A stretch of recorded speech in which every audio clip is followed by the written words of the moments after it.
2 linggo ang nakalipas mula nang buuhin namin ang bahay na ito.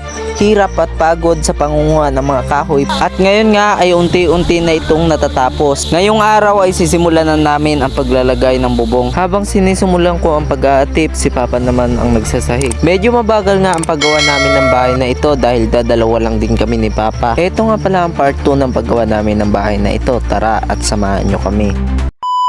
Kamusta kayong lahat guys? For today's video po, sa mga naghihintay ng part 2 sa paggawa natin ng bahay na ito ay ito na po. At ayan, nasimulan na siya kanina mag-atip. At ngayong hapon siguro, pagtapos namin atip sa taas ay dito naman sa baba. At saka meron na yan siyang sahig sa taas. Hindi pa na natapos pero malapit na. At saka yung sa baba, nasimula na rin. So tara, samahan nyo po kami. At yung ibang detalye sa paggawa namin nito ay hindi ko na na-video dahil yun nga, masyado na mahaba. At sana mag-enjoy kayo sa vlog natin ngayong araw guys. So let's go! Ito pala mga idol yung nasahigan dito sa baba. At ito yung iba wala pa napako. Tapos ayun yung iba naming pangbubong na nipa. Tapos doon yung iba sa taas. Tsaka yung sahig nito sa taas halos kompleto na yan. Doon na lang sa gilid. Tapos may maliit dito konti. Ayun o. Tsaka doon sa kabila may maliit pa rin na wala pa napako o nasahigan. Tsaka ito, yung dito yung sa pinakagilid niya.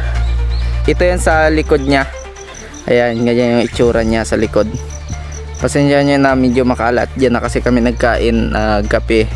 Ito naman mga idol yung itsura niya kapag sa harap. Papunta na tayo sa taas pag tapos natin doon maatipan.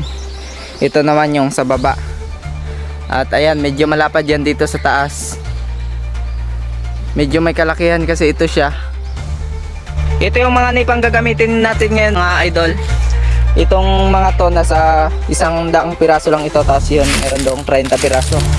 Simulan na natin mag-atip para matapos na.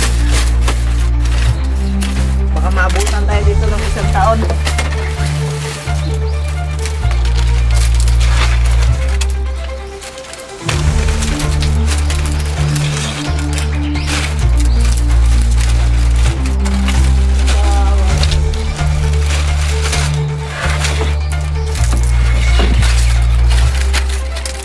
Ganito lang mga idol ka simple mag bubong ng pawid. Ayan o.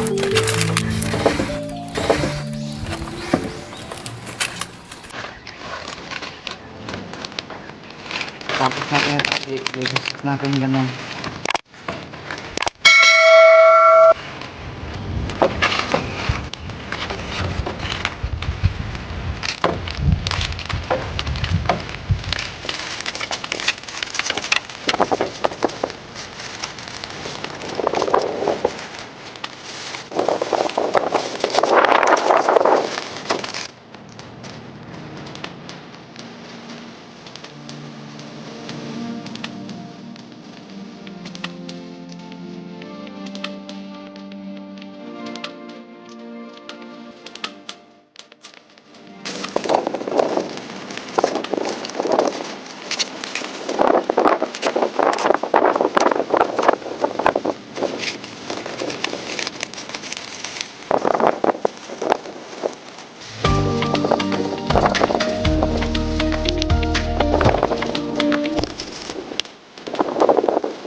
Ayan guys, at halos patapos na yun dito sa kabilang side. Yan, hanggang dito na siya. Isusunod na namin itong sa kabila. Ito. Ay lapo na guys, at magkape muna tayo. Ito yung kape. Saan dito sa akin? Ito. Itim na kape. Yon mga idol, kape tayo. Oras, alas 4 na, kaya magkape muna kami.